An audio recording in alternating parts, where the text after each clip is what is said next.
예언서의 말씀입니다. 주 하느님께서 이렇게 말씀하신다. 보라, 내가 나의 사자를 보내니 그가 내 앞에서 길을 닦으리라. 너희가 찾던 주님, 그가 호련히 자기 성전으로 오리라. 너희가 좋아하는 계약의 사자, 보라, 그가 온다. 만군의 주님께서 말씀하신다. 그가 오는 날을 누가 견디어내며 그가 나타날 때에 누가 버티고 서 있을 수 있겠느냐. 그는 재련사의 불 같고 염색봉의 잿물 같으리라.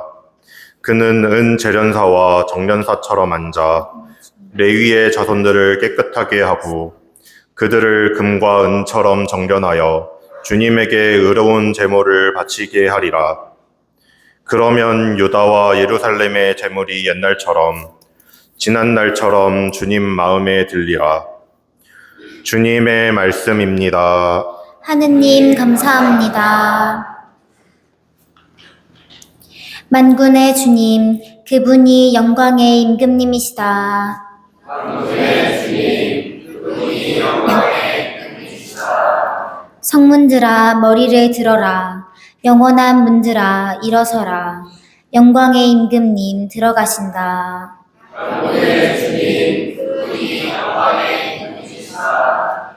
영광의 임금님 누구이신가?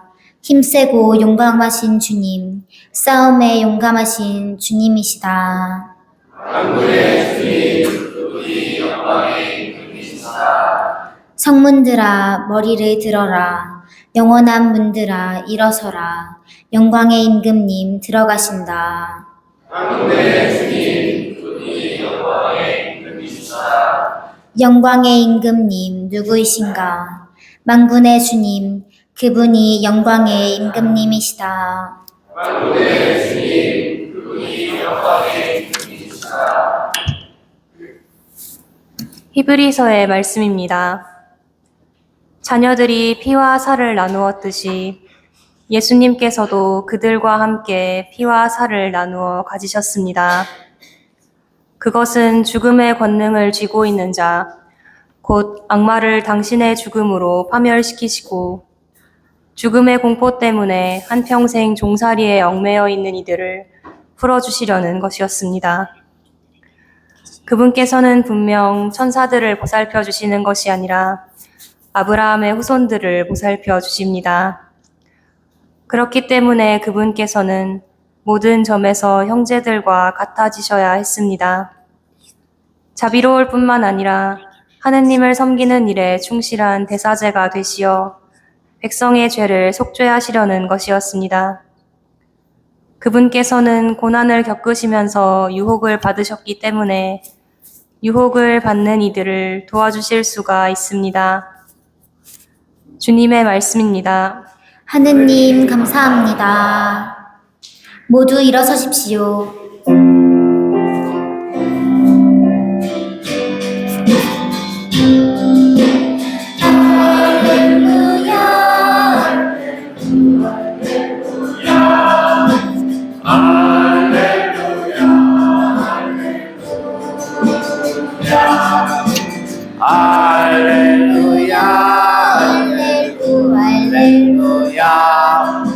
할렐루야, 할렐루야. 그리스도 당신 민족들에게는 계시의 빛이요 당신 백성 이스라엘에게는 영광이시네.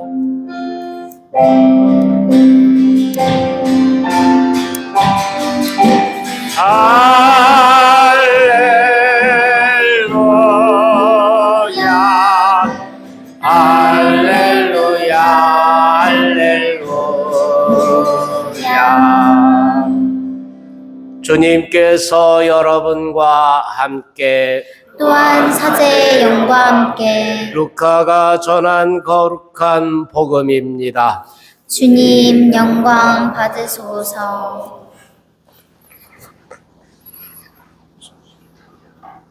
모세의 율법에 따라 정결례를 거행하는 날이 되자 예수님의 부모는 아기를 예루살렘으로 데리고 올라가 주님께 바쳤다.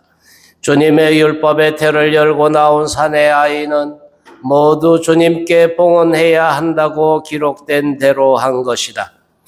그들은 또한 주님의 율법에서 산비둘기 한 쌍이나 어린 집비둘기 2마리를 바치라고 명령한 대로 제물을 바쳤다. 그런데 예루살렘에 시메온이라는 사람이 있었다.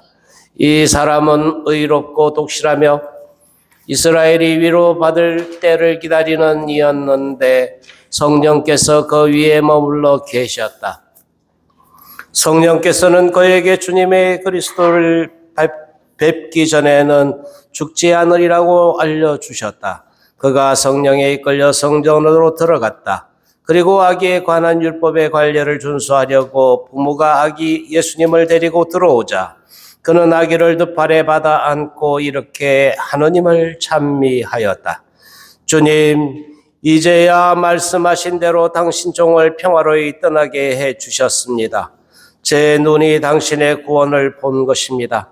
이는 당신께서 모든 민족들 앞에서 마련하신 것으로 다른 민족들에게는 계시의 빛이며 당신 백성 이스라엘에게는 영광입니다.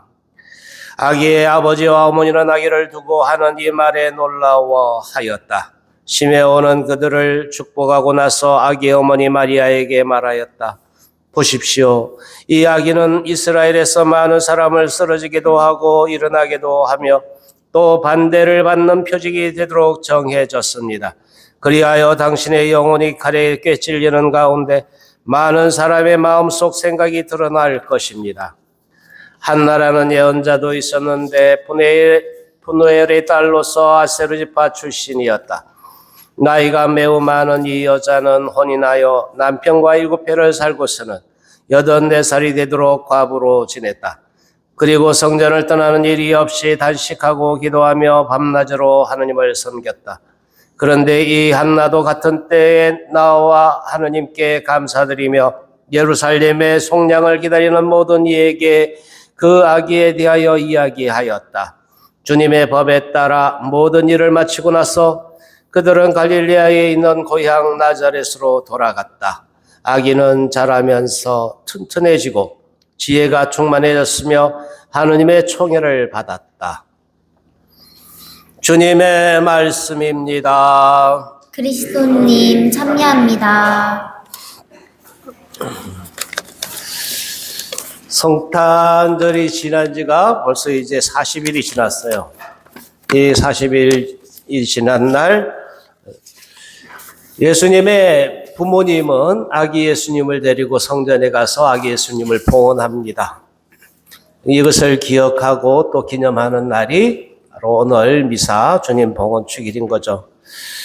이것은 모세의 율법대로 그들 자신들도 이 모든 사람들은 모든 여인들이 아기를 낳으면 이렇게 성전에 가서 사제께 이제 예물을 봉헌하고 바치고 정결례를 치르도록 되어 있었는데 그 규정을 지키기 위함이었습니다. 어쨌든 이렇게 하나님께 예수님을 봉헌한 것을 기억하고 또한 우리들 자신들도 이렇게 하나님께 봉헌된 자로서 살기를 희망하는 것, 또 이것을 기억하는 것, 이것이 오늘 축일을 지내는 의미일 것입니다. 특별히 오늘 이 봉헌 축일은 전통적으로 교회 안에서 사용되는 초를 축복하는 날이기도 합니다. 이 초가 의미하는 것은 다른 것이 아니죠. 바로 빛으로 오신 예수님을 기억하고 또한 우리들도 그 빛으로서 이 세상의 빛으로서의 역할을 또한 생각한다라는 의미가 있겠습니다.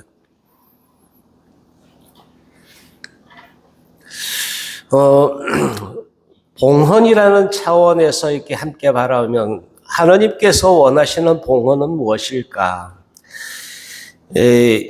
말라기 예언자를 통해서 전하시는 하나님의 말씀은 하나님께서 가장 좋아하시는 봉헌은 다른 것이 아니래.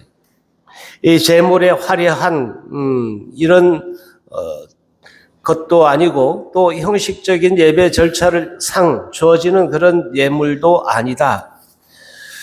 순수하고 올바른 우리 마음을 먼저 들여다보신다 하는 것을 우리에게 가르치고 있습니다.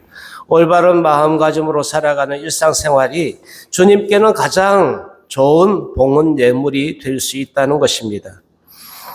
마리아와 요셉은 아기 예수님을 하느님께 봉헌합니다. 자신의 분신인 자녀를 하느님의 것으로 드리는 것이죠.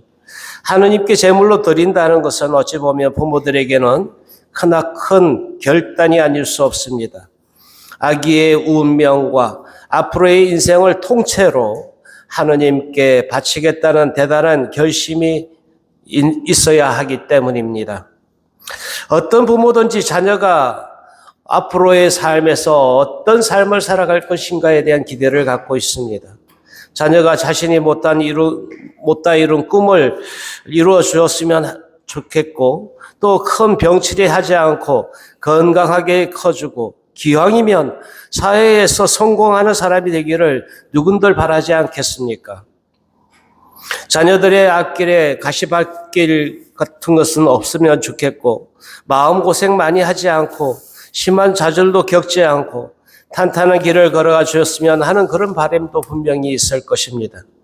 그리고 자녀의 평탄한 앞길을 위해서 기꺼이 부모가 희생양이 될 수도 있다는 그런 마음에서 이 부모는 아기에게 모든 것을 걸 거라고 생각합니다.